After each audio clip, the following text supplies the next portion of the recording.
And so she finally sent me the flyer. And I'm kind of long-winded, y'all, so I think I'm the one supposed to wrap this stuff up.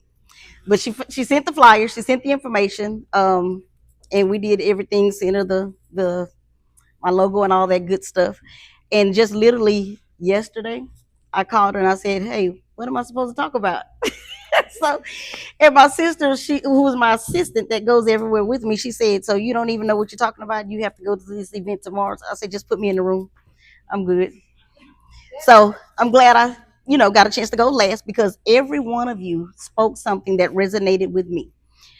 Networking, I used to be, well, let me start. Let me start over because, like I said, I'm long winded.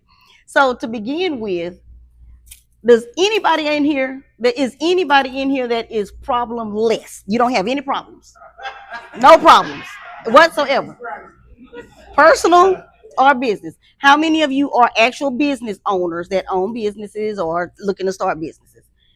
So, do any of you have a business that has no problems? None. Well, I'm the solution. That's what they call me. My name is Bridget. Everybody calls me B, but one of the name of my businesses is called Professional Business Solutions. And I've been solving problems since I was probably about 16. And I'm gonna give you a real quick backstory about it. Some people laugh about it, but my mom, she used to drink, she used to party, go to the clubs and whatnot. But I don't know if any of you remember. Well, you probably do. Some of you are probably my age. I'm 52. Yeah, I tell you, just turned 52 with 11 grandchildren. But anyway, she back in the day when we would do taxes, they'd have to do their tax returns. They used to receive little booklets in the mail. You had two little booklets. One of them was the instructions, and the other one was the paperwork that you had to write the little information in on. So I was about 16 and I was pregnant, I think, at the time. Or was I pregnant at 15? 16 pregnant. And I remember she was doing the tax returns for some of her friends and, of course, for our family. And she wasn't charging those people, they were her friends. So one of the ladies called one Saturday morning. She said, "Hey, tell your mom I'm on my way to come get my husband's tax return." I said, "Okay, I sure will." So I go in there and I try to wake her up, and she rolls over, in her little drunken sleep or whatever. And I said, "She's coming to get her husband's tax return." And she said, "Oh, go in there and look on that dining room table, get them two booklets and bring them to me." So I come back in there with the little booklets, and she says, "Read that book right there, and then answer those questions on that other book." So I looked at her and I said, "Okay." Now, mind you, I was a smart cookie. I made straight A's in school. I'd never seen a tax return before, though. Like, what is this? Just read the booklet and answer the questions. I said, "Okay, I'll try." And she goes back to sleep. I mean, snoring to the gods. I finished that tax return. That lady came and picked up her husband's tax return. And till the day they died, they didn't know that I did their taxes that year at 16. But anyway, moving, just fast forward a little bit. I went to high school, finished high school. Again, I had a child in July, went back to school in August, and I was working for the school board system. And I'm from Louisiana, if y'all didn't know, country town. And you work for the school or you work for the plants, those were the good jobs. And my grandmother told us, of bringing it full circle, you get a good job, you go to school, you go to college if you can afford it, you take care of your family, you retire and you die. Nobody in our family were business owners. Nobody had no idea about owning a business. Now, we had little black owned businesses around us because at that time we still stayed on this side of the track. So, they had their own little grocery stores, corner stores, and stuff like that. That came full circle too. One of the little corner stores now, I have a tax office in her daughter's corner store down there. So, anyway, so that was our motto. You take care of your family, and that's what happens. So fast forward a little bit more. I had three children before I left Louisiana. Came here with three children, a bed, and a dresser, and a car. And the first year I was here, within the first few months, somebody stole my car. So I came here though with a associate's degree in accounting. First, I was in business management. I didn't really like it. I was like just going through the motions. I did not go to college as soon as I finished high school. My mom was very upset at me. So when I was pushed against the wall, I ended up going to college. So I moved to Houston. She didn't like that either because I didn't know nobody in Houston. But I stepped right on out there on faith, trying to follow some of my little classmates I graduated with these three children. and we've been here since then. So I started a job and I started working in the corporate field, and I started working in oil and gas industry, and I was in accounting. So I was in, the degree that I was in, and I worked for Conoco, and they merged with Phillips. Conoco said, okay, well, y'all either take your severance package or you move to Bartlesville, Oklahoma. And I'm like, if I wanted to move back to the country, I'd just go back to Louisiana. So I don't think Bartlesville, Oklahoma is going to be a choice. So, and now y'all, I'm green in corporate. So then I asked myself, well, what is a severance package? And they all looked at me like, you don't know what a severance is? I said, no. It's the first time I ever worked in the corporate world. They got to pay you for every year that you worked. I said, oh, really? Okay. So at that time, I was married by then. So I took my severance package, I took the money and ran, like they said.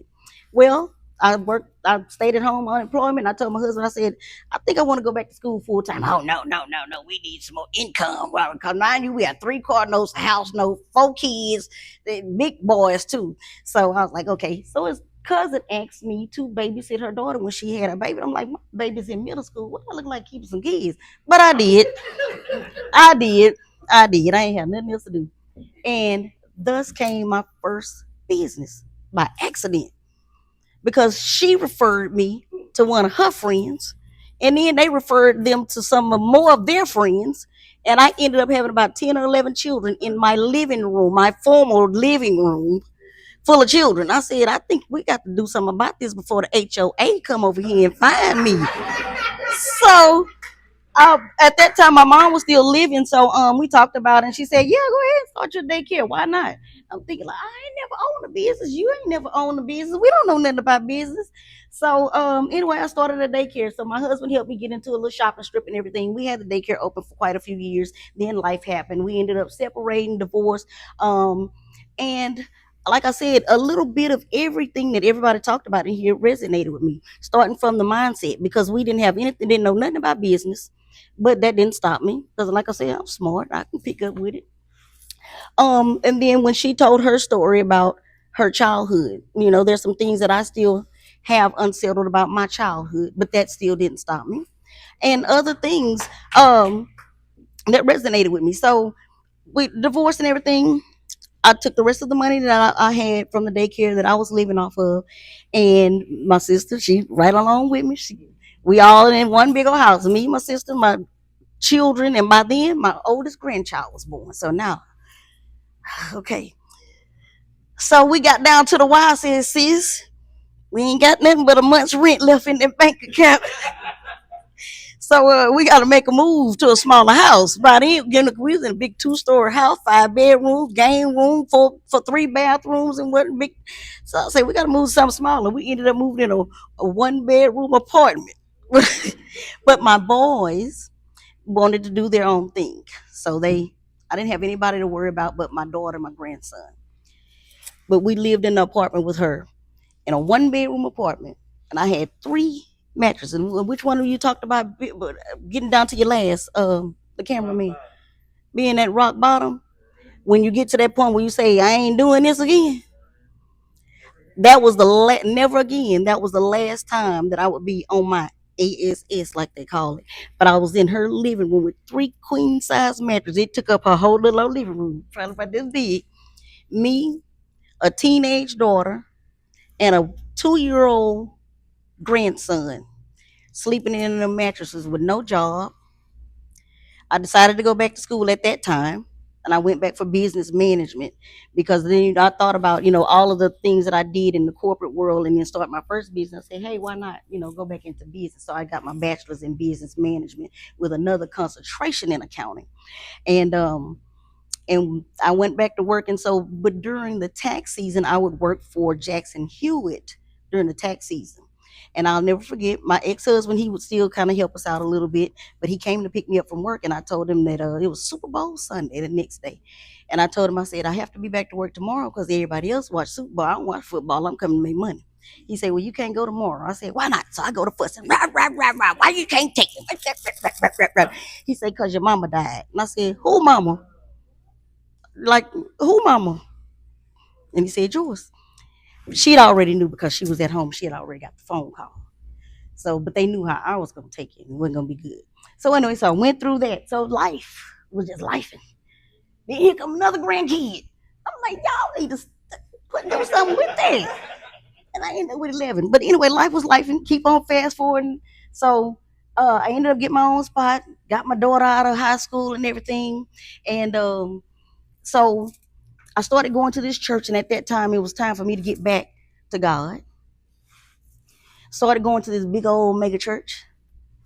And they wanted me to be the financial coordinator. So I started seeing things that I didn't like about it. And eventually I told them that I wasn't a good fit for them because I started seeing some things. But before I left there, I had a talk with God. And I started bringing myself up out of anxiety, depression, all that stuff that come along with being broke, not having no money. But I got back into the workforce. So anyway, I got my own place and everything, and I started getting myself back together. And I met this young lady who was a realtor for the church, and she was a notary. And I would always talk about, I need some extra money, I need more money. I'm not used to having this one income stuff. She said, why don't you be a notary, BP? I said, girl, nothing about being no notary. She said, all you do is just sign your name and put a stamp on the paper. I said, that's it. She said, girl, y'all make $125 sometimes. I said, that's it for $125. She said, girl, yeah. So I filled out the paperwork, became a notary, and now thus starts the power of networking. So I got that first notary call. She referred somebody to me. At that first notary call, I went stamped that paper, boy. And you know how you put your little signature on there that nobody can't copy and put your name on there, boy. I could tell me nothing. I was a mobile notary. I started me a little website. And so they kept referring people to me and referring people. And this one lady, she asked me, she said, well, do you do wheels and stuff? And I said, no, but I can. You need a wheel? My husband do. I said, oh Lord. So anyway, I went and downloaded that software Form Swift and I started doing wheels. And then they started asking me, you do this and you do that. I said, no, but I can. So, but they were referring me to different people. But I got comfortable with that. I got comfortable with just providing services and let me stay in the background. They referred me and they referred me and they referred me. And then I was always doing taxes, but I was like my mom, I just did it and you just give me a little bit of money for it or whatever. So then I got into that space where, hey, I can make this a business again. I can start another business. So I researched how to get registered with the IRS and all that, get your EFIN number and all that good stuff. And then that's when I started the professional business solutions because everybody had problems. Everybody wanted me to solve a problem. They told me that you did so and so. I say, and what's my motto? And I learned this a motto from my ex-husband. He used to tell people, he said, I know what I know and I know what I don't know. At first I was kind of confused. I'm like, you know what you don't know. But he would tell people, they say, I know it. But when it resonated with me, he said, I know what I know. But also, if I don't know something, I'm going to find out. I'm going to figure out how to do it. Or I'm going to find somebody that know how to do it. So, I started my little network of people, my realtors and the people who I did taxes for. So I started doing business tax returns and I started my little network of people. And I've registered, I register business, also do business startups. I've registered probably about 125 businesses around between Houston and Louisiana. Texas and Louisiana. Actually, I can do them in all 50 states. I've registered business in Georgia, Seattle, Washington, California. So again, also then the technology. So like she was saying, Dr. Price about business cards. Business cards okay, flyers okay, and all that good stuff. But I'm that technology person, Dr. Price. I don't do them business cards. Oh, I have some, and that's the thing. Now, if y'all get my business card, I'm gonna tell y'all right now the disclaimer that the phone number on there is not correct. Just scan the QR code. But this stay up to date. This they stay up there. That's why I laughed when you said update your info. Because I'm trying to get rid of that's the last of the business cards. But I do keep some available though, because people are still, used to having that physical piece of paper. So, but yeah. So anyway, I said all that to say all of that I've been through and all of that I went through and came back and started my businesses. Networking, word of mouth, it was the way that I got most of my clients. But then it came to a point to where I prayed and I asked the higher power. I said, put me around a network of people that can expand my net worth. So when y'all say, oh, that's why I said everything that y'all talked about, I think again is divine, because all of you all touched on the thing that I was gonna initially when I asked her what we was gonna talk about. She said talk about the power network, and I'm like, okay, Chat GPT. Everything that I thought I was gonna say went out the window. All that went out the window. But anyway, so just coming to wrap it all up, the power of networking, having a being there here physically and being able to see somebody. Even when I consult with some of my clients, they'll call me, hey, so and so referred me to you, and I want you to do this and do that for me. And they be reluctant to hit that website and send that money. I'm like, okay, we need a Zoom consultation because I need to see who you are. I want you to see who I am. You know, that's some of the type of person I am, because there's a lot of scamming going on. You might tell me one thing, but you might be somebody else. So I need to see your face and ID with that picture. But having that physical interaction, the warmness, and I really love the key points that she mentioned about the your opening the conversation. Again, it was so uncanny when I sat down at that table when we first came in here, and I looked over to the left, and I saw the pink suit right there, and I looked down and I saw some Van tennis shoes. I'm like, she got some tennis shoes on her. I'm in here struggling with these heel, knowing I wear them all week.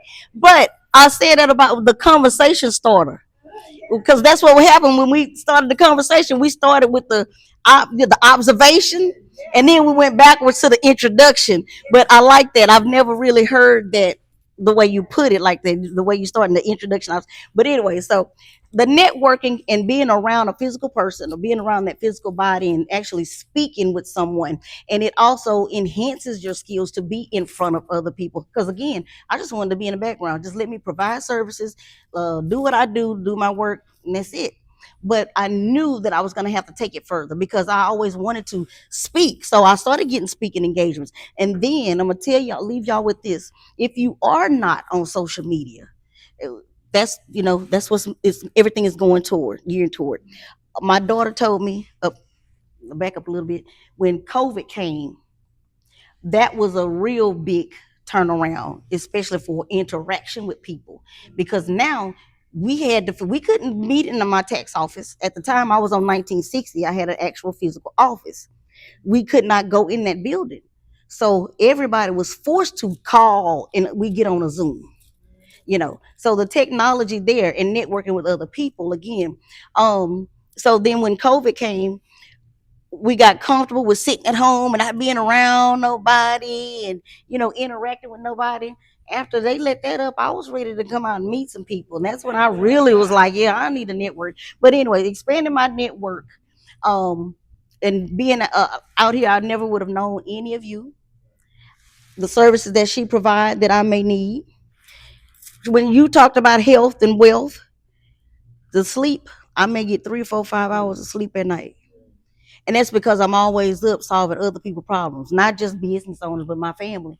Because right now I'm the Medea of the family. I'm the oldest female living in the family.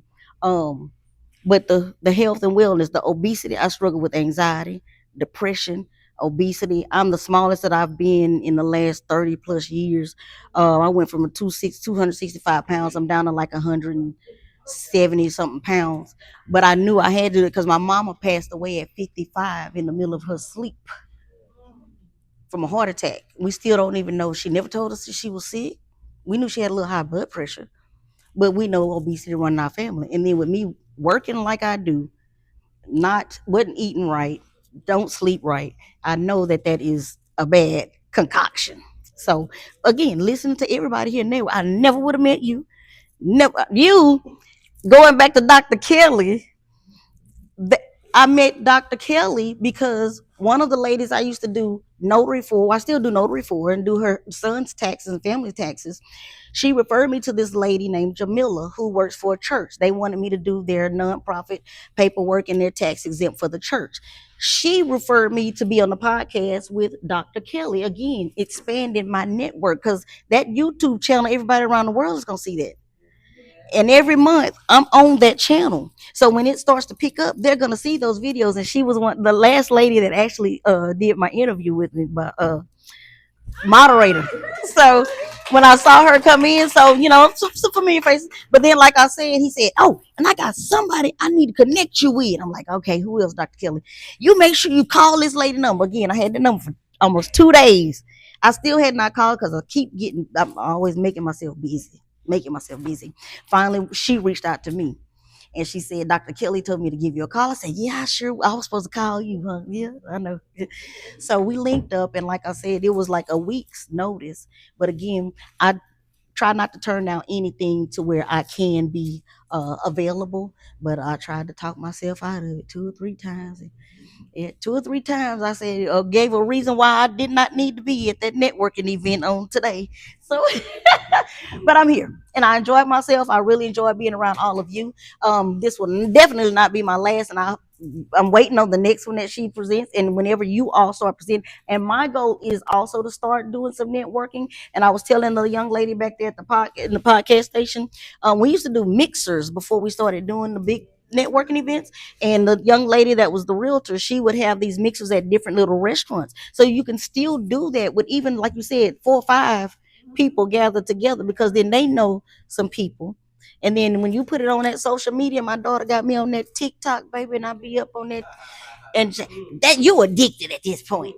You're not even doing business. You on there laughing, and you can't be doing that. But yeah, but if you're not on TikTok, a lot of people keep saying I ain't on no TikTok. Yes, a lot of weirdos out there. But I have a business page on TikTok as well, and they have this thing where you can go live. And when I go live, there's thousands of people that come in the room, thousands of people all around the world. And I've received several new clients just on TikTok. They have their trust in one lady. Matter of fact, she just came the other day and bought me a seafood bowl because she want me to do some paperwork for her. But she do seafood, and she like, do a review for me. I'm like, I now done became a full reviewer and everything. But anyway, y'all, I enjoyed myself, and I hope to see y'all again at the next one. Oh, website link, website www.pbs-thesolution.com. And like she said, that everything you want to know is on there.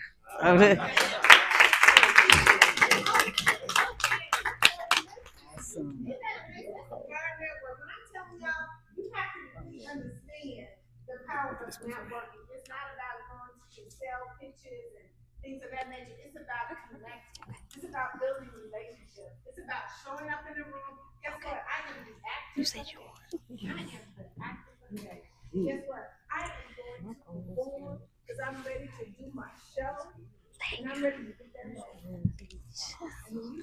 I am actually doing a TikTok, what they call it, story time on my other page, my family page, talking about my life and stuff like that.